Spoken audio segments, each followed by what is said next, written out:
श्रेणिग्रहेशं प्रपद्ये। प्रेम से बोलिए आनंद कंद भगवान की।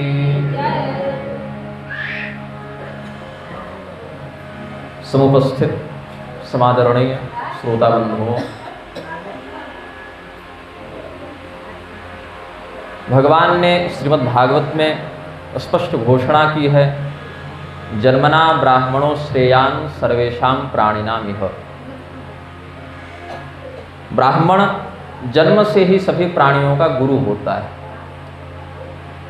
जन्मना ब्राह्मणों गुरु, यह भी नंद बाबा ने कहा जब गर्गाचार्य जी नामकरण करने के लिए आए थे। ब्राह्मण कुल में जन्म लेना सरल है, ब्राह्मण बने रहना कठिन है। पूर्वकृत कर्म के संचय के फलस्वरूप हमें इस जन्म में 3 तत्वों की प्राप्ति होती है। सूत्रकार कहते हैं, सति मूले तद्विपाको जात्यायुर्भोगा।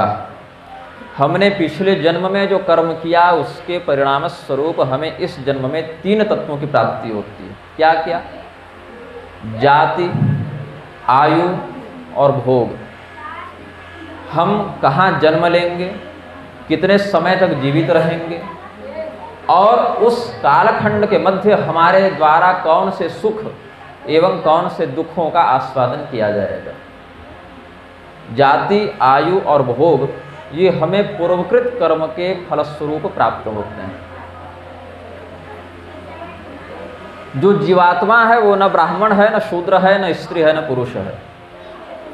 जीवात्मा देहगत और लिंगगत परिभाषाओं से परे है। यही कारण है एक ही जीव अलग अलग शरीरों में स्वकर्मवश भ्रमण करता रहता है। किसी काल में इस भारत भूमि पर शासन करने वाले और इस देश का नाम अजनाभ वर्ष से बदलकर भारतवर्ष कर देने वाले राजर्षि भरत हिरण की योनि में चले गए और हिरण की योनि से मुक्त होकर ब्राह्मण की योनि में चले गए, वहां से मुक्त होकर ब्रह्मलीन हो गए। ब्राह्मण की योनि में जाने के बाद यह अपेक्षा की जाती है कि जीव का पुनर्जन्म नहीं होगा। उसके पास यह अवसर है कि वह यहीं से अपने उद्धार का मार्ग प्रशस्त कर दे। ब्राह्मणस्य हि देहोयम क्षुद्र कामाय नेष्यते। ब्राह्मण का शरीर क्षुद्र काम की संतृप्ति के लिए भगवान ने नहीं दिया है।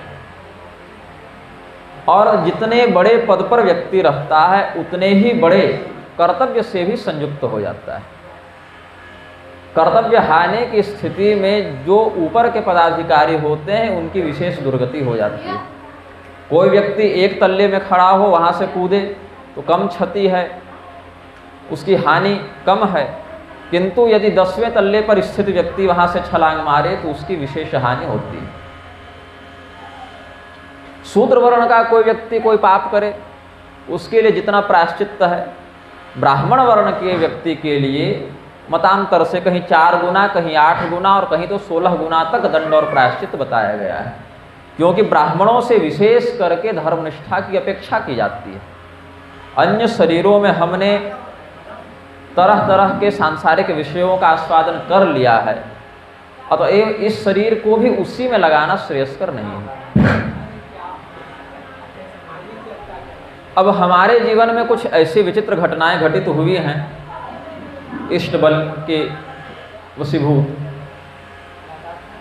सामान्य लोगों के 1 जनेऊ होते हैं, हमारे 2 जनेऊ हुए हैं। जब हम बहुत बालक थे हमें वो घटना भी ढंग से स्मरण नहीं। माता जी बताती हैं कि किसी रात्रि को हम यज्ञोपवीत के लिए बेचैन हो गए तो हमें एक सांकेतिक यज्ञोपवीत धारण करा दिया गया।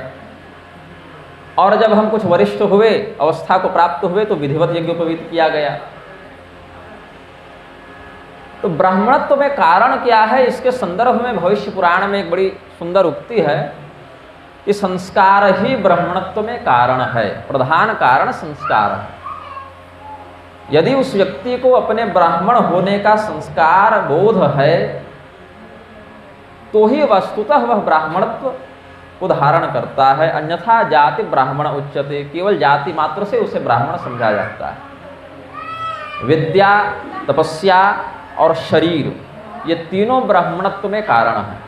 इसमें सबसे पहले किसकी प्राप्ति होती है? सर्वप्रथम प्राप्ति होती है शरीर की। शरीर की समुपलब्धता होने पर उसमें विद्या का आधान किया जाता है और विद्या में प्रवेश करने के लिए यज्ञोपवीत की अनिवार्यता होती है। विद्या हवे ब्राह्मणमा जगाम, इस श्रुति के अनुसार कहते हैं कि विद्या देवी ब्राह्मणों के पास जाकर कहती है कि अनृत भाषी को, शठ को, धूर्त को, बैडाल बक वृत्ति वाले व्यक्ति को हमारा उपदेश मत करना। बैडाल बक वृत्ति का अर्थ है बिल्ली और बगुले के समान व्यवहार करना। बिल्ली चोरी छुपे घर में घुसती है और सामग्री को अशुद्ध करके चली जाती है, और बगुला बाहर से बड़ा शांत चित्त प्रतीत होता है किंतु उसकी दृष्टि मछली पर होती है। तो जो व्यक्ति बगुले के समान पाखंडी हो अथवा बिल्ली के समान विश्वासघाती हो, ऐसे व्यक्ति को भी विद्यादान नहीं करना चाहिए। विद्यादान का निषेध है। और यदि ऐसे व्यक्ति को विद्या का दान कर भी दिया जाए तो उसी प्रकार निष्फल है जैसे ऊषर भूमि पर बोया हुआ बीज निष्फल हो जाता है। ये शास्त्रों ने आदेश दिया। ये विद्या हवे ब्राह्मण माजगाम श्रुति का तात्पर्य है। तो ब्राह्मणत्व में जो संस्कार कारण है, ब्राह्मणत्व में जो संस्कार हेतु है, वो संस्कार ऐसे हवा में तो स्थापित हो नहीं सकता। उस संस्कार को स्थापित करने के लिए एक शरीर विशेष की आवश्यकता होती है। इसीलिए भगवान शिव ने मेरु तंत्र आदि में कहा कि ब्राह्मणत्व के 5 कारक होते हैं। ब्रह्म क्षत्रम, ब्रह्म बीजम, ब्रह्मणा चैव संस्कृतम, ब्रह्म तत्वं विजानाति, ब्रह्म वाचरतीति च, ऐसे करके कोई सिद्धांत आगमुक्त है। ब्राह्मणी माता, ब्राह्मण पिता, ब्राह्मण गुरु, ये 3 हो गए जन्म और संस्कार के कारण। पुनः ब्राह्मण के समान आचरण और ब्रह्म के समान, ब्रह्म को जानना और आचरण, ये 5 मिलेंगे तो पूर्ण ब्राह्मण है, ऐसा समझना चाहिए। इसमें प्रारंभिक 2 क्या है? ब्रह्म क्षेत्रम, ब्रह्म बीजम, माता और पिता दोनों ब्राह्मण हो, उसका संस्कार करने वाला आचार्य भी ब्राह्मण हो, तो जाकर एक ब्राह्मण संज्ञक शरीर की संतृप्ति होती है, उसमें संस्कार स्थापित हो सकते हैं। तो सामान्यतया 1-2 वर्ष का अंतर प्रारंभिक कालों में होता है। किसी के मत से 5 वर्ष, किसी के मत से 6 वर्ष और कहीं कहीं 8 का भी उल्लेख प्राप्त होता है। तो मतांतर से 5 वर्ष से प्रारंभ करके 16 वर्ष तक की अवधि यज्ञोपवीत के लिए ब्राह्मण के लिए विहित बताई गई है। यदि ब्राह्मण वर्ण का जातक 16 वर्ष की अवस्था के बाद यज्ञोपवीत करता है तो पतित सावित्री अथवा व्रात्य दोष से संयुक्त बताया गया है, जिसका प्रायश्चित करना चाहिए। यदि प्रायश्चित किए बिना वह यज्ञोपवीत को धारण करता है तो उसके यज्ञोपवीत को अकृत कहा जाता है। अकृत का अर्थ है कि वो निष्फल है। इसलिए प्रायश्चित करके शुद्ध होकर फिर व्यक्ति को यज्ञोपवीत में प्रवृत्त होना चाहिए। अब यज्ञोपवीत में अलग अलग गोत्र और कुलों के अनुसार कुछ भेद हो जाता है। 3 कर्मों में कहा है अपने कुल के आचार के अनुसार भी व्यवहार करना चाहिए। शास्त्रों ने आदेश दिया यज्ञोपवीत में, विवाह में और अंत्येष्टि में। जो वेदों ने कहा वो तो मान्य है ही, लेकिन कुल वृद्धों ने जो कहा उसे भी प्रधानता देनी चाहिए। प्रत्येक कुल में कुछ निश्चित आचार होते हैं और उन आचारों का यदि वेदाचार से स्पष्ट विरोध न हो रहा हो, स्पष्ट वेद विरुद्ध वे आचार न जा रहे हों, तो आपको उन आचारों का कुलाचार की रीति से पालन अनिवार्य हो जाता है। कुल धर्म सनातन, कुल धर्म को भी सनातन बताया गया है। अब आजकल एक बहुत विकृति व्याप्त हो रही है ब्राह्मणों में भी कि विवाह के समय यज्ञोपवीत का एक नाटक कर देंगे कि अरे इसका तो जनेऊ ही नहीं हुआ था। 30 वर्ष में होश हुआ कि अरे हमारा जनेऊ नहीं हुआ था, तो एक धागा टांग दिए, फिर विवाह करके वो धागा कहाँ गया पता नहीं। तो ये निष्फल है, अकृत है। शास्त्र में 3 कर्म बताए गए, धर्म, अधर्म और विधर्म। वेद प्रणहितो धर्मो ह्यधर्मस्तद विपर्यय। अजामिल को लेने जब आए यमदूत, दैवेक्षावसात उसके मुख से नारायण नाम स्मरण हुआ तो विष्णुदूतों ने हस्तक्षेप किया और विष्णुदूतों से यमदूतों का जो संवाद हुआ उसमें बड़े सारभूत शब्दों में यमदूतों ने धर्म का व्याख्यान किया। तो कहा कि बहुत तो नहीं बताऊंगा, लेकिन वेदों ने जो कहा वह धर्म है, उसका उल्टा अधर्म है। तो विधर्म क्या है? वेदों ने जो कहा वो कर तो रहे हैं, लेकिन जिस विधि से कहा उस विधि से नहीं कर रहे हैं। वेदों ने कहा यज्ञोपवीत करो, तो यज्ञोपवीत करना धर्म है और नहीं करना अधर्म है, किंतु अशास्त्रीय विधि से यज्ञोपवीत कर देना विधर्म है। निमि योगेश्वर संवाद में भी इसको आगे भागवत में स्पष्ट किया है। तो क्रिया करने का जो पुण्य है उसका विपरीत फल अक्रिया के करने से प्राप्त होता है और अविधि क्रिया के करने से भी प्राप्त होता है। जिस प्रकार से चिकित्सक ने कहा कि ये औषधि लोगे तो तुम्हारा रोग दूर होगा, औषधि नहीं लोगे तो रोगी बने रहोगे, तो हमने औषधि ले तो ली, लेकिन जिसको इंजेक्शन से लेना था उसको पी लिया और जिसको पीना था उसको इंजेक्शन से ले लिया, तो वह औषधि हमारे लिए निष्फल हो गई, अपितु विपरीत प्रभाव भी कर सकती है। तो शास्त्रों ने कहा इसमें भी कुछ मतभेद है। यज्ञोपवीत के समय जो मुंडन हो उसमें शिखा रखें या न रखें। अभी हम जहाँ पर गए थे छत्तीसगढ़ के कार्यक्रम में, वहाँ इसी पर विवाद हो गया, क्योंकि जो आए नाई महोदय वो पहले शिखा ही उड़ाए। उन्होंने प्रारंभिक कर्म किया, बच्चे की शिखा हटाई। अब हम सुबह की संध्या में बैठे थे, अपना नित्य कृत्य करके संध्या करके, ये पाठ दुर्गा जी का करते थे, सप्तशती पाठ करके उठे, पहले शिखा जांच की कि गोखुर छोड़ा कि नहीं छोड़ा, तो पता चला कि इतना दूर बाल छोड़ दिया और केवल शिखा हटा दी। तो नाई को पूछा ये किसने कहा, तो जैसा महानुभाव ने कहा वैसा किया। हमने कहा पूरे हटाओ। फिर एक वैकल्पिक कुशा की शिखा बनाकर देनी पड़ी कि इसके बिना तो कात्यायन मुनि ने कहा है कि और शिखा वाले व्यक्ति का यज्ञोपवीत निष्फल है। लेकिन कुछ गोत्रों में अपवाद है, जैसे मुदगल गोत्र आदि में वैकल्पिक विधान से शिखा त्यागने का ही विधान है, तो कहीं कहीं अपवाद में उसको मान्यता मिल जाती है। मुदगल ऋषि ने अपनी शिखा ही उखाड़ दी थी किसी काल में, तो उस कृत्य में वो अपवाद, विप्रतिपत्ति कहते हैं इन बातों को, वो लागू हो जाता है। विप्रतिपत्ति और संप्रतिपत्ति दो विकल्प होते हैं शास्त्रों में। किसी कन्या के भाई न हो, उससे विवाह करने के समय वचन देते हैं कि हमारी संतान आपके गोत्र का कार्यभार संभालेगी, ये संप्रतिपत्ति है।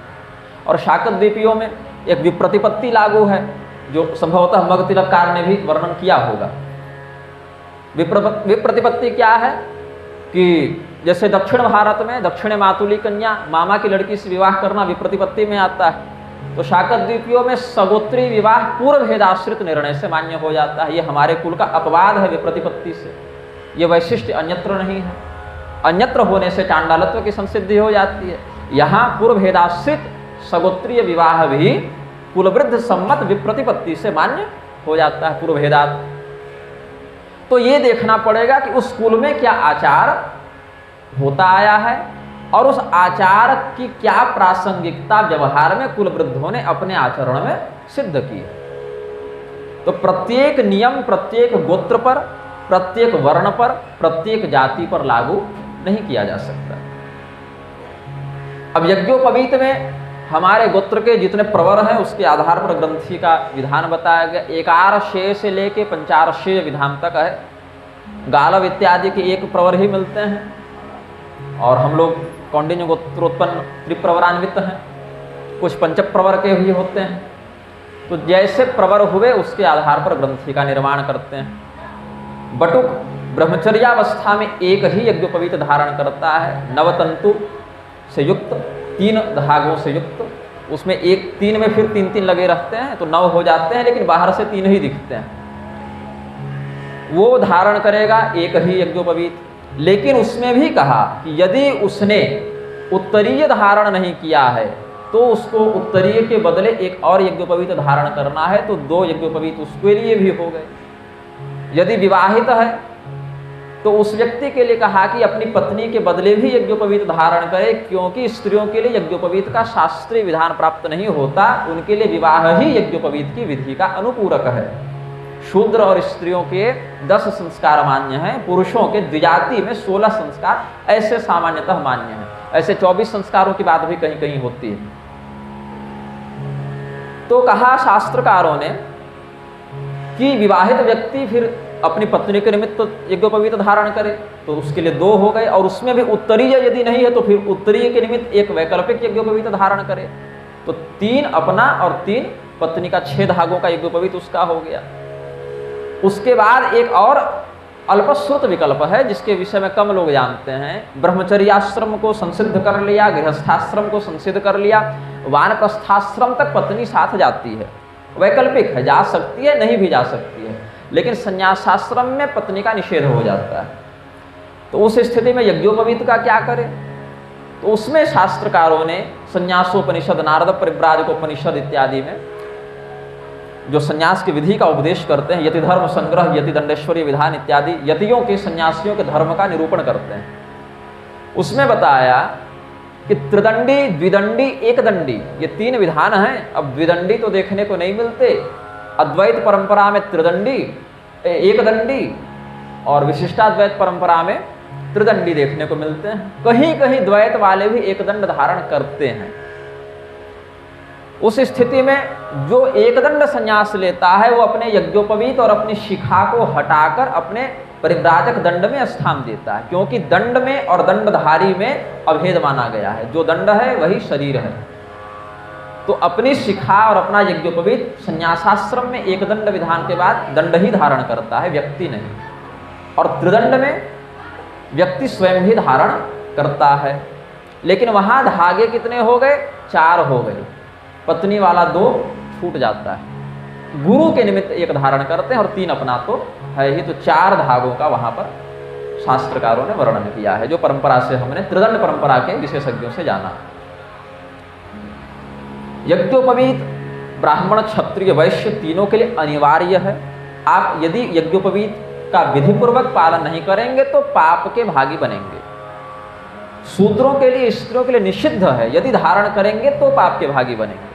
तो जिसके लिए जो विहित है उस कृत्य को करने से जो पुण्य है, यदि न किया जाए तो उससे अधिक पाप है।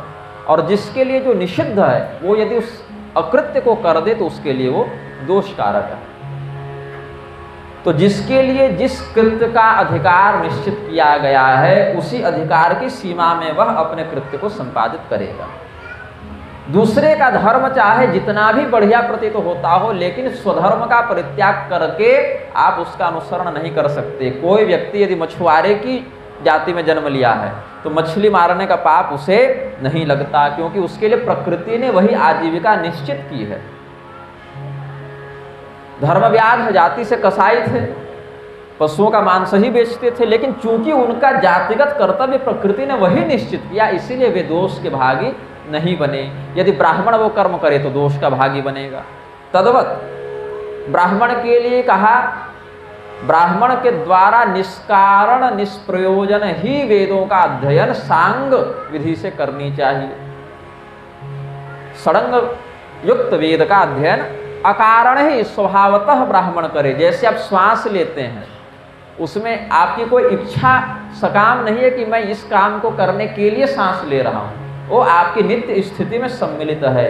वैसे ही ब्राह्मण निष्कारण ही सभी वेदों का अध्ययन करे, ये उसके लिए कर्तव्य निश्चित किया गया। और यदि नहीं करे तो दोष लगेगा। और शूद्रादि के लिए कहा कि आप वेद मंत्रों का व्याख्यान, श्रवण, पठन न करें। वेदोक्त ज्ञान को ही पौराणिक शैली में, आगमोक्त शैली में आप ग्रहण कर सकते हैं। जिस प्रकार से पानी के जहाज को पानी में ही चलाया जा सकता है, रेल की पटरी पर नहीं चला सकते, और रेलगाड़ी को पानी पर नहीं चला सकते, वो रेल की पटरी पर ही रेलगाड़ी चलेगी। उसी प्रकार से जिस शरीर में वह चेतन स्थित है उस शरीर के अनुसार कर्तव्यों का उपदेश शास्त्र करते हैं। और यदि अप्रमादी होकर व्यक्ति ने उसका पालन किया तो उसकी उन्नति होती है, यदि पालन नहीं किया तो उसकी अवनति होती है।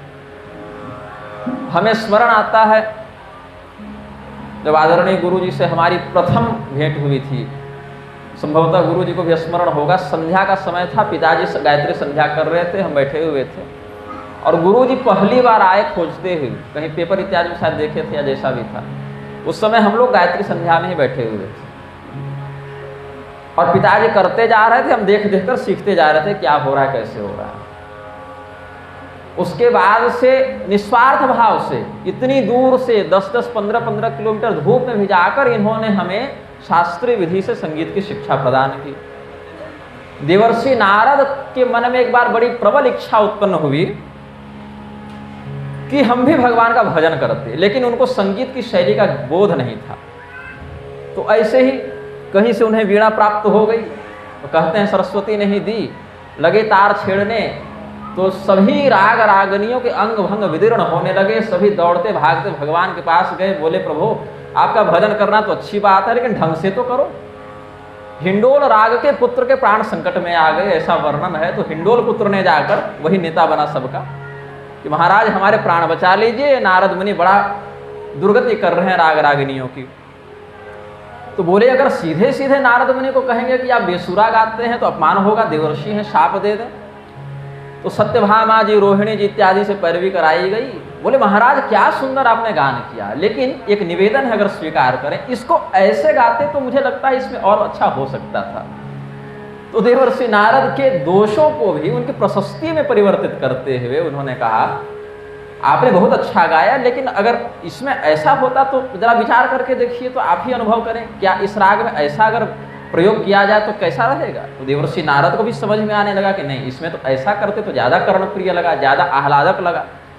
तो गान योग की शिक्षा देवर्षि नारद को भगवती सत्यभामा ने ऐसे विपरीत प्रकार से प्रशंसा करते हुए दी है। और हम ऋणी हैं आदरणीय गुरु जी के, आजीवन रहेंगे कि इन्होंने शास्त्रीय विधि से, अब अपने प्रमाद से हम भूल गए हैं बहुत कुछ, क्योंकि अभ्यास अब थोड़ा छूट गया समयाभाव से, लेकिन सैद्धांतिक रूप से अभ्यास तो है। समयाभाव से थोड़ा, आप संगीत क्या है कि निरंतर अभ्यास का विषय है, कलात्मक विषय जितने होते हैं, तो उन सभी विषयों का इन्होंने निस्वार्थ भाव से हमें विद्यादान किया। यही कारण है कि यद्यपि मेरे पास समय नहीं था, सत्य यही है, लेकिन गुरु जी ने जब एक बार कहा कि आपको रहना है, हम बोले हम रहेंगे। 9 दिन तो नहीं रह सकते, लेकिन गुरु जी 2 दिन रहेंगे। आज भी हम एक वक्तव्य ही निर्गत कर रहे थे और मेरे फ़ोन की इनकमिंग बंद थी, तो गुरु जी का फ़ोन मुझ तक पहुँच ही नहीं रहा था, इसके लिए हम क्षमा प्रार्थी हैं। और वक्तव्य पूरा करके शाम की गायत्री करके और सीधे हम यहीं आ गए। तो गायत्री गायनात् त्रायते अस्मात् गायत्री परिकीर्तिता, अपना गान करने वाले भक्त की रक्षा करती हैं गायत्री, इसीलिए उनका नाम गायत्री पड़ा। अपना गान करने वाले, गान का अर्थ ये नहीं कि मोबाइल में वो सोहर जैसा बजा दिए, ऐसा नहीं, गोपनीय भी है। वो यदि आपकी रक्षा कर रही है तो मंत्र की भी रक्षा, स्वयोनि पार्वती, ऐसा भगवान ने आदेश किया। तो मंत्र का संरक्षण बहुत आवश्यक होता है। मंत्र का सार्वजनिक प्रकाशीकरण करना उसके तेजस्विता में हानि करता है और मंत्र के अधिष्ठाता देवता के प्रकोप का भागी जापक को बनाता है। तो जो भी शरीर जिस जीव को प्राप्त हुआ है, स्वे स्वे कर्मणि अभिरतः संसिद्धिं लभते नरः, उसी के अनुरूप कर्म को करके व्यक्ति अपने परम कल्याण को प्राप्त करता है। और यदि उसके विपरीत कर्म करे तो भगवान कहते हैं यदि आप यज्ञ भी कर रहे हैं, दान भी कर रहे हैं, लेकिन अशास्त्रीय भाव से कर रहे हैं, तो भगवान ने गीता जी के 16वें अध्याय में कहा यक्षे दास्यामि मोदिष्य इत्यज्ञान विमोहिता, मैं यज्ञ करूंगा, दान करूंगा, ऐसे अज्ञान से वे मोहित हो जाते हैं। तो यज्ञ करना, दान करना ये दोष नहीं, किंतु अहंकार पूर्वक करना दोष है। रुद्रयामल तंत्र में भगवती ने कहा यैर्लोभाद विहितोन्न दान रहितो यज्ञस्य कर्मं जनैः तेषामन्तक रूपिणी मरिभयानर्थ प्रदात्री रुषा। मैं यज्ञ कर रहा हूँ, मैं दान कर रहा हूँ, मैं तपस्या कर रहा हूँ, इससे हमें इतनी प्रशंसा की प्राप्ति होगी, मेरा इतना यश बढ़ेगा। यैर्लोभाद विहितोन्न दान रहितो यज्ञस्य कर्मं जनैः। यज्ञ करने बैठ गए तो 2 प्रकार के लोग होते हैं। 1 रुपया का सिक्का वो घर में 1 महीना से जमा करके रहेंगे कि वेदी में चढ़ाना, तो कंजूसी बहुत करेंगे। एक हमारे परिचित हैं, शाकत दीपी यही हैं, क्या सज्जन पुरुष हैं, इंजीनियर का विवाह कराने गए और 20 रुपया दक्षिणा लेकर आए मात्र। तो ऐसी स्थिति में और कुछ कहे भी नहीं, आशीर्वाद ही देकर आए। हम बोले महाराज 100 रुपया और बढ़ा के उसको लौटा कर आ जाते। बोले हमारे भाग्य में यही था, हमने इसको न्यायपूर्वक अर्जित किया, हमारे लिए यही स्वर्ण है। उस स्थिति में कष्ट होता है यह देखकर।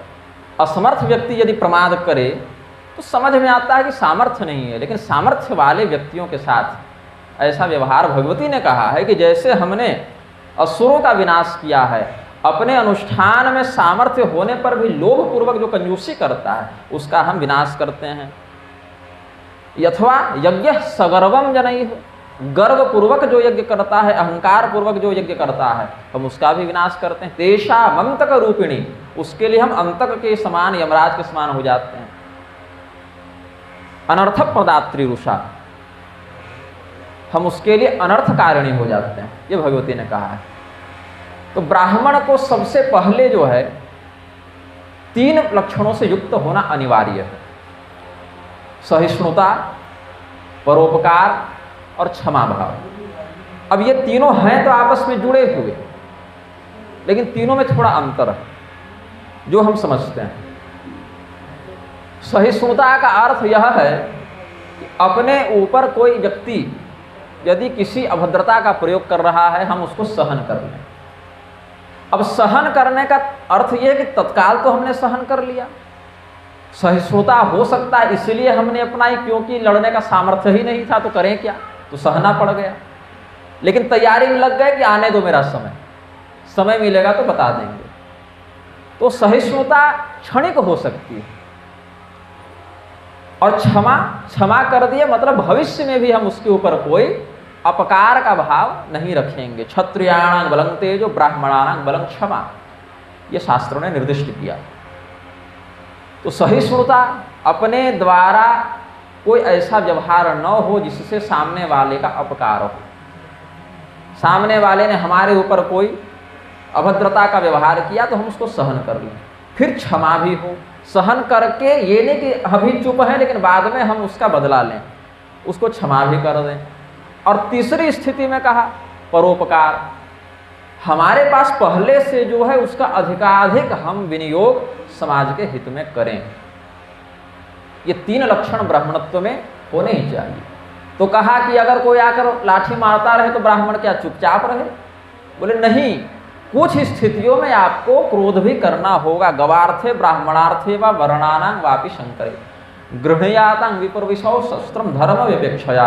यदि धर्म के हानि की बात हो, गौरक्षा की बात हो, वर्ण संकरता से समाज को बचाना हो, तो हथियार उठाना तो क्षत्रिय का मुख्य कर्तव्य है। लेकिन अगर ऐसी परिस्थितियां बन जाएं तो ब्राह्मण को, वैश्य को, सबको सशस्त्र धर्म रक्षा में प्रयुक्त होना चाहिए, यह भी कहा।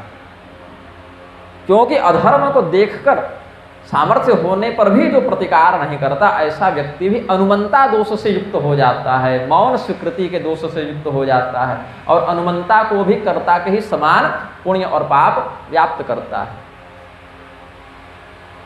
तो भगवान ने ब्राह्मणत्व के साथ बताए स्वभावज कुछ लक्षण दिखने को मिलते हैं जो साथ साथ हमारे उत्पन्न होते हैं। यदि वो लक्षण हैं तो उनकी वृद्धि हो, यदि नहीं है तो उनकी स्थापना हो। शमो दमस तपः शौचम शांतिरार्जवमेव च ज्ञानं विज्ञानमास्तिक्यं ब्रह्म कर्म स्वभावजम। भगवान ने गीता में उपदेश किया।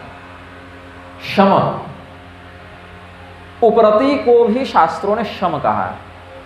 उपरति का अर्थ है कि हमारे बाह्य इंद्रियां जहां जहां अधर्म की ओर जा सकती हैं वहां वहां से उनको निवृत्त कर लेना। हमारे मुख में, जिह्वा में कुछ अभक्ष भक्षण की प्रवृत्ति अगर बन रही है तो हम उस पर नियंत्रण करें। बाह्य इंद्रियों पर संयम करना शम का एक सामान्य लक्षण बताया जा सकता है। ऐसे तो साधन चतुष्टय पर भी शम दम तितिक्षा इत्यादि पर बहुत विस्तृत व्याख्यान दिया जा सकता है, लेकिन वर्तमान व्याख्यान का ध्येय वह नहीं है, परिचयात्मक मैं बताते जा रहा हूं। शम का अर्थ है जो ब्राह्मण का पहला लक्षण होना चाहिए और स्वभावगत रूप से उसमें स्थित रहता है। ये नहीं कि आपको वो लक्षण बाहर से डालना है, वो पहले प्रतिष्ठित है। लेकिन कैसे? जिस प्रकार से ऐनक में धूल जम जाए तो स्वच्छ प्रतिबिंब का निदर्शन कराने में वह असमर्थ हो जाता है। चेहरा देखेंगे तो दिखेगा नहीं, तो हमें धूल साफ करनी पड़ती। आपने दर्पण में कोई नवीन क्षमता का विकास नहीं किया, बाहर से जो अतिरिक्त गंदगी लग गई आपने बस उसका निवारण कर दिया। उसी प्रकार से जो स्वभावगत लक्षण निष्ठा पूर्वक उस शरीर में विद्यमान है वो कोई बाहर से नहीं आएंगे। अपितु संस्कार के माध्यम से जो बाहर का अज्ञान और गंदगी लग गई है उसको शोधित कर दिया जाता है, तो अंदर का सद्गुण स्वयं प्रकाशित हो जाता है। तो शम कहा बाह्येंद्रियों का निग्रह, उनका शमन, उन पर नियंत्रण। अपने बाह्य इंद्रियों के माध्यम से हम किसी भी अधार्मिक, अशास्त्रीय, पतनकारी, गर्हित, निषिद्ध कर्म में प्रवृत्त न हो। कोई भी घटना 5 तत्वों के कारण घटित होती है और हम किसी भी क्षण कोई कर्म किए बिना रह नहीं सकते। नहीं कश्चित क्षणमपि जातु तिष्ठत्य कर्मकृत कार्यते ह्यवशः कर्म सर्व प्रकृति जाय गुणैः। कार्यते ह्यवशः कर्म, हम कोई भी कर्म कर रहे हैं, हमारी इच्छा हो या न हो करना ही पड़ेगा। एक भी क्षण ऐसा नहीं है कि जीव जब तक शरीर में है कोई कर्म न करे, कुछ न करेगा। श्वास तो लेगा, पलकें तो खुलेंगी बंद होंगी, धड़कन में तो धड़कन, हृदय में तो धड़कन धड़केगी, नाड़ियों में खून का प्रवाह तो दौड़ेगा। हर एक क्षण जीव अगर शरीर से युक्त है तो किसी न किसी कर्म में प्रवृत्त होगा ही होगा, वशीभूत होकर होगा। क्यों? प्रकृति के जो त्रिगुण हैं वो उसको करवाते ही रहेंगे। प्रकृति स्थान नियोक्षति। उस स्थिति में घटनाएं 5 कारणों से घटित होती हैं। अधिष्ठानं तथा कर्ता करणं च पृथक विधम विविधाश्च पृथक चेष्टा दैवं चैवात्र पंचमम। कोई भी काम हो रहा है, कोई भी घटना घटित हो रही है तो 5 कारणों से होती है। जैसे ये यज्ञोपवीत हो रहा है, एक घटना है। अब यज्ञोपवीत होने में 5 तत्व कारण है, ये बटुक हैं, अभी हुआ नहीं है ना, होने वाला है। वही हम आकर पूछे पहले कि मुंडन, बोले नहीं अभी हुआ नहीं है, तो मुंडने वाला विवाद सुलझा के आ रहे थे। तो 5 क्या है? पहले बोला अधिष्ठान। कर्म करने के लिए सबसे प्रारंभिक वस्तु क्या चाहिए? अधिष्ठान, शरीर चाहिए। शरीर नहीं रहेगा तो कीजिएगा कैसे? तो शरीर की पहले आवश्यकता है। बोले क्या शरीर की उपलब्धता मात्र से घटना घटित हो जाएगी? बोले नहीं, क्योंकि शरीर तो मुर्दे के पास भी है। अथवा प्रतिमा इत्यादि का निर्माण करते हैं तो एक देह प्रस्तर का ही सही, लकड़ी पाषाण का ही सही, लेकिन शरीर कहलाएगा वो उस आकृति को धारण कर रहा है। और अगर 5 भौतिक में अगर हड्डी चमड़ा ही गिनना है, वो भी मृत्तिका का ही एक विकार है और ये भी मृत्तिका का ही एक विकार है। पंचतत्वात्मक प्रस्तर से निर्मित भी है और यह देह भी है। लेकिन अगर हड्डी चमड़ा को ही देखना है तो मुर्दे के पास भी उतना शरीर होता है। बोले ऐसे नहीं, उसमें कर्ता, उसमें चेतन का होना विद्यमान है, क्योंकि चेतन के अभाव में शरीर क्रियाशील नहीं हो सकता। बोले क्या आत्मा और शरीर दोनों के संयुक्त हो जाने मात्र से शरीर में आत्म तत्व के सन्निधि होने से घटनाएं घटित होंगी? बोले अभी भी नहीं, वो देखना पड़ेगा कि कौन सी घटना घटित करवानी है। जैसे किसी व्यक्ति के पास पैर तो हैं, वो चलने रूपी क्रिया में तो दक्ष है, लेकिन अगर गूंगा है तो बोल नहीं सकता। तो देखना पड़ेगा कि काम आपको क्या करवाना है, और जैसा कार्य है उस प्रकार का अंग भी उसमें होना चाहिए। गर्भधारण रूपी कर्म पुरुष नहीं कर सकता क्योंकि उसके पास अंग नहीं है। तो अंग के अभाव में, करण के अभाव में वो घटना घटित नहीं हो सकती। तो करणम च पृथक विधम कहा, अलग अलग पृथक पृथक विधाओं के अंगों का होना आवश्यक है। और करण भी 2 प्रकार के होते हैं मोटे तौर पर, अंतःकरण और बाह्यकरण। तो बाह्यकरण में हमारे ज्ञानेंद्रियां, कर्मेंद्रियां ये सब आ गए। अंतःकरण में 4 आते हैं, मन, बुद्धि, चित्त और अहंकार। इसमें मन क्या है?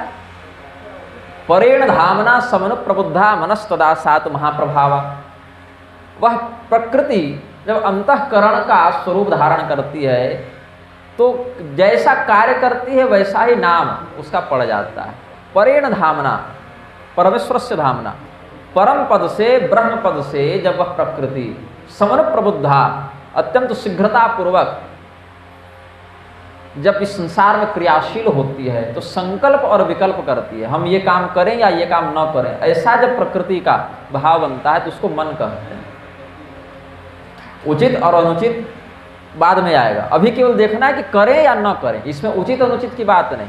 उदाहरण स्वरूप किसी ने रसगुल्ला रख दिया सामने, तो खाना भी दोष कारक नहीं और नहीं खाना भी दोष कारक नहीं, लेकिन मन में हुआ कि खाएं कि न खाएं, इसमें पाप पुण्य अभी नहीं लाना है, ये मन का काम नहीं। मन के पास विवेक नहीं होता, मन के पास विवेक नहीं है। मन कौन है? इंद्रियाणि पराण्याहु हृद्रेभ्य परम मनः, मन इंद्रियों का अधिष्ठाता है, इंद्रियों से श्रेष्ठ है। इंद्रियां जिस विषय का तान्मात्रिक संयोग से आस्वादन कर रही, आंख है, आपके पास दृश्यों का विकल्प है, तो आप संकल्प विकल्प करेंगे, ये देखें कि ये देखें, ये देखें। देखने का मन है देखेंगे, नहीं देखने मन है नजर दूर कर लेंगे। कान है, उसका विषय शब्द तन्मात्रा से ध्वनि हो जाती है उसका विषय, तो हम ये बात सुने या ये बात न सुने, संगीत में ये हम सुने या ये न सुने। वागिंद्रिय है, बोलना इसका कार्य है, ये बोले या ये न बोले। तो जहाँ विकल्प बहुत से हैं वहाँ किसका संकल्प लेना है ये मन करता है। संकल्प और विकल्प दोनों में मन भटक सकता है, लेकिन जैसे ही मन ने उसमें किसी एक को चुन लिया, उसी मन का नाम बदल गया। जैसे ही उसने एक निर्णय किया, जब तक भटक रहा है तब तक वो मन कहलाएगा। जैसे ही उसने एक निर्णय लिया कि हाँ हमें ये बोलना है, हमें ये सुनना है, हमें ये खाना है, एक निर्णय पर पुनर्यदा निश्चिनुते तदासा स्याद बुद्धि संज्ञा। जैसे ही मन ने एक निर्णय ले लिया, उसकी बुद्धि संज्ञा हो गई, फिर वो मन नहीं रहा, है एक ही। जैसे ही दूध दही के रूप में परिणत हो गया, फिर उसको दूध हम नहीं कर सकते। दही जैसे मक्खन के रूप में परिणत हुई, हम उसको दही नहीं कर सकते। गव्य ही है, संज्ञा उसकी गव्य ही रहेगी, लेकिन उसमें भी अलग अलग प्रभेद हैं। तो जैसे ही उसने एक निर्णय ले लिया, उसको हमने बुद्धि कहा, और जैसे उस बुद्धि के द्वारा लिए गए निर्णय पर क्रियाओं का क्रियान्वयन करने के लिए प्रवृत्त हुआ, उसको हमने कह दिया अहंकार। अहं करोमीति अहंकार, इस भाव से कि हम इस कर्म के कर्ता हैं, ऐसे भाव को जब उसने धारण किया। अब आत्मा वस्तुतः करता नहीं, लेकिन अब ये जैसे बल्ब जल रहा, इस बल्ब के ऊपर हम पीला कपड़ा लगा दें तो उससे निकलने वाला प्रकाश पीले रंग का हमें प्रतीत होगा, और हरा लगा दे तो हरा प्रतीत होगा, लाल लगा दे तो लाल प्रतीत होगा। अध्यास, उस स्थिति में क्या हम कह सकते हैं कि बल्ब का रंग बदला? नहीं, अपितु वो आवरण जो प्रकाश और हमारे मध्य है, उसके अध्यास विक्षेप के कारण वो प्रकाश हम तक पहुंचने पर पीले रंग का, लाल रंग का, हरित वर्ण का प्रतीत होने लगा। उसी प्रकार से अंतःकरण रूपी आवरण के कारण चेतन क्रियाशील प्रतीत होता है, यद्यपि चेतन न कुछ सुख भोगता है न दुख भोगता है। ये सब वैषयिक लक्षण तएव सुख दुख से फल भोक्ता एवते, ऐसे करके एक सूत्र है, पौराणिक वचन है, भगवती ने बताया है हिमालय को, कि सुख और दुख का उपभोग तो अंतःकरण ही करता है, क्योंकि संकल्प विकल्प वही कर रहा है, निर्णय वही ले रहा है, और अहंकार भी आत्मा नहीं, अहं करोमि, मैं कर रहा हूं ऐसा भाव भी अहंकार तत्व का लक्षण है, आत्मा का नहीं। और जब वो संपूर्ण क्रिया घटित हो गई तो एक स्मृति बन गई, जिसको मेमोरी कहते हैं, वो चित्त हो गया। किसी काल में हम पक्षी की योनि में थे, उड़े थे, उस क्रिया का संस्कार हमारे चित्त में विद्यमान है, तो हम सपने में उड़ने लगते हैं। यद्यपि इस शरीर से हम कभी नहीं उड़े, इस शरीर से हम कभी नहीं उड़े, तो उड़ने की याद, उड़ने की स्मृति हमारे चित्त में कैसे? क्योंकि किसी शरीर से हम उड़े थे, तो वो संस्कार अभी भी चित्त में, चित्त के रूप में स्थित है। तो ये चारों अंतःकरण हुए, मन बुद्धि चित्त अहंकार, संकल्प विकल्पात्मक मन, निर्णयात्मका बुद्धि, क्रियात्मक अहंकार और संस्मरणात्मक चित्त, ये चार हो गए।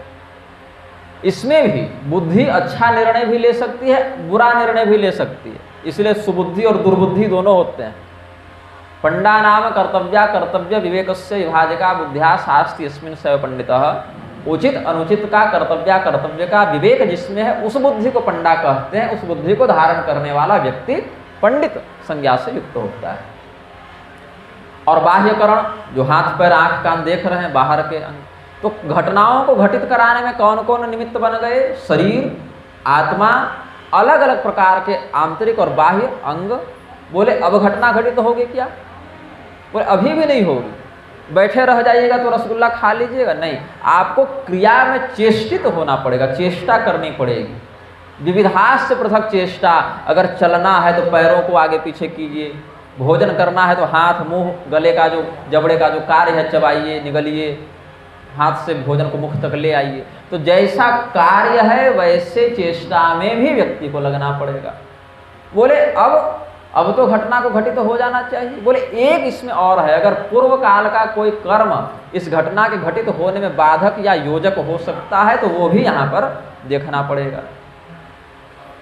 जैसे कर्ण ने तो अर्जुन को मारने के लिए तीर चला दिया, कर्ण के पास शरीर भी है, आत्मा भी है, हाथ पैर भी हैं और उसने चेष्टा भी की, लेकिन अर्जुन क्या मरे? नहीं मरे, क्योंकि वहाँ पर ईश्वर की कृपा हस्तक्षेप की, दैव बल हस्तक्षेप करता है। भोजन करने बैठे, सब कुछ सही है, दिख गया कि बाल है या कोई कीड़ा है तो सामने थाली में परोसा हुआ भोजन भी हट गया, तो घटना पूर्ण नहीं हुई। जो हमारे द्वारा अगर ऐसा कुछ कर्म कर दिया गया जो हमें इस घटना के फलीभूत होने में बाधक हो सकता है तो वो कार्य सफल नहीं होगा। तो ये पांचों एक साथ एक काम में अपना सहयोग देंगे तभी कोई घटना घटित हो सकती है। तो बाहर की इंद्रियों पर नियंत्रण करना शम का लक्षण है। और दम किसको कहते हैं? जो अंदर की इंद्रियों का नियंत्रण करे।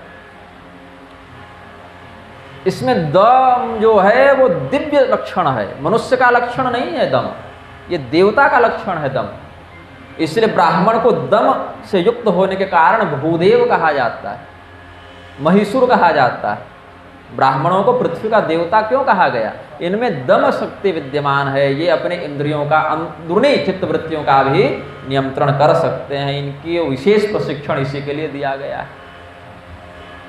और अगर बाकी लोग कर रहे हैं उनमें भी दैवीय संपदा स्थित हो रही है, ऐसा समझना चाहिए। वो भी अगले जन्म में ब्राह्मणत्व से संयुक्त हो सकते हैं।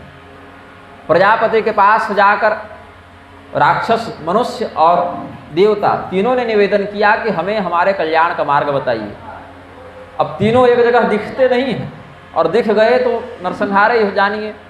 लेकिन तीनों पता नहीं कैसे एक साथ दल बनाकर ब्रह्मदेव के पास गए और बोले कि हमें हमारे कल्याण का उपदेश करें। तो प्रजापति ने एक ही अक्षर उपदेश किया।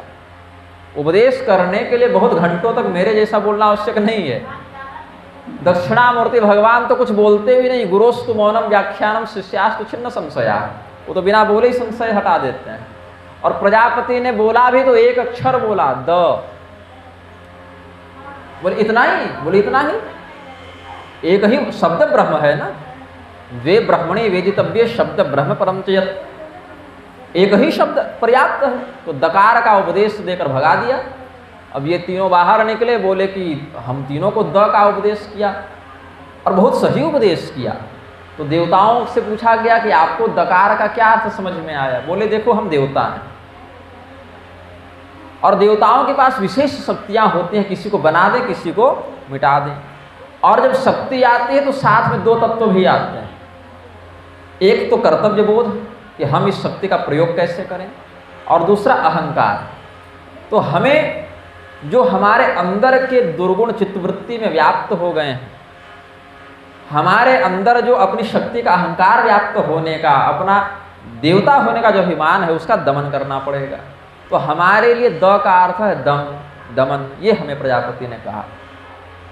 फिर मनुष्यों ने कहा, हमारे लिए क्या उपदेश किया प्रजापति ने? हमें कहा दान करो, क्योंकि अब मनुष्य के पास उतना दैवीय संस्कार नहीं है कि हर मनुष्य स्वयं की इंद्रियों पर नियंत्रण कर ले। इसीलिए कहा कि अधिकाधिक मनुष्य की प्रवृत्ति पैसा कमाने में होती है। पढ़ो लिखो, करियर बनाओ, बढ़िया पैकेज प्राप्त करो। तो अधिकांश सामान्यतया व्यक्ति की प्रवृत्ति अर्थ प्रधान होती है। तो मनुष्य के पास पैसा कमाने की प्रवृत्ति सहज है, इसीलिए उसमें दान शक्ति का होना आवश्यक है। तो मनुष्यों को कहा द अर्थात दान। और राक्षसों में किसका अभाव है? राक्षसों में दया का अभाव है। बोले राक्षस तो क्रूर कर्मा होते हैं, निर्दयी होते हैं। अगर राक्षस अपने जीवन में दया का व्यवहार करने लगे तो राक्षसों का भी कल्याण हो जाएगा। इसीलिए दकार का तीनों ने अपने अपने अनुसार, मनुष्य पैसा कमाना चाहता है लेकिन खर्च नहीं करना चाहता, कंजूस हो गया, वो कंजूसी छोड़कर दान अपनाए। राक्षस क्रूर होते हैं, क्रूरता छोड़कर दया अपनाए। और देवता अपनी शक्ति के अभिमान में लीन हो सकते हैं, अपने देवता होने के अहंकार में चूर हो सकते हैं, जो कि इंद्र इत्यादि कभी कभी होते भी रहते हैं। तो उनको कहा अपना अहंकार छोड़ के अपनी इंद्रियों का दमन करो। और वो दम क्या है? ब्रह्म कर्म स्वभावजम, वो दम तो ब्राह्मण में स्वभावतः होना चाहिए, ये भगवान ने कहा। क्षांति, तितिक्षा, सहन शक्ति, जाड़ा है गर्मी है ठीक है, जब तक शरीर सह सकता है उसको सहन करना चाहिए। अब एकदम ऐसा नहीं कि मर जाओ, गर्मी सहना तो ज्वालामुखी में कूद गए, ऐसा भी शास्त्रों ने नहीं कहा, लेकिन शरीर जहाँ तक सहन कर सकता है ब्राह्मण को भौतिक सुख सुविधाओं से बचने का प्रयास करना चाहिए। फिर कहा तितिक्षा के बाद, सहनशीलता के बाद सहिष्णुता, आंतरिक व्यवहारगत और शरीरगत दोनों। फिर कहा कि तपस्या करो। अब तपस्या का अर्थ ये नहीं कि जंगल चले जाओ केवल, वो तो जिस आश्रम का है ब्रह्मचारी है कि गृहस्थ, गृहस्थ व्यक्ति जंगल जाकर तपस्या थोड़ी करेगा, उसके गृहस्थ धर्म की भी हानि होगी। उस स्थिति में कहा तपस्या के 3 प्रकार बता चुके थे। देव द्विज गुरु प्राज्ञ पूजनम शौच मार्जवम ब्रह्मचर्य महिंसा च शारीरं तप उच्यते। संयम का पालन करना, देवता गुरु पितरों का ब्राह्मणों का नित्य पूजन करना, उनके बातों का समादर करना, पवित्रता से रहना, अहिंसा इत्यादि का पालन करना शरीर का तो तपस्या है। अनुद्वेग करंग वाक्यं सत्यं प्रिय हितम च यत् स्वाध्यायाभ्यसनम चैव वाङ्मयं तप उच्यते। किसी को ऐसी वाणी न बोलना जो उसको कष्ट पहुँचाए, सत्य बोलो, प्रिय बोलो, हितकारी बोलो, शास्त्रीय ग्रंथों का अध्ययन स्वाध्याय करते रहो, अभ्यास करते रहो, तो वाणीगत तपस्या है। मनः प्रसाद सौम्यत्वं मौनमात्म विनिग्रह भाव संशुद्धिरित्येतत् तपो मानसम उच्यते।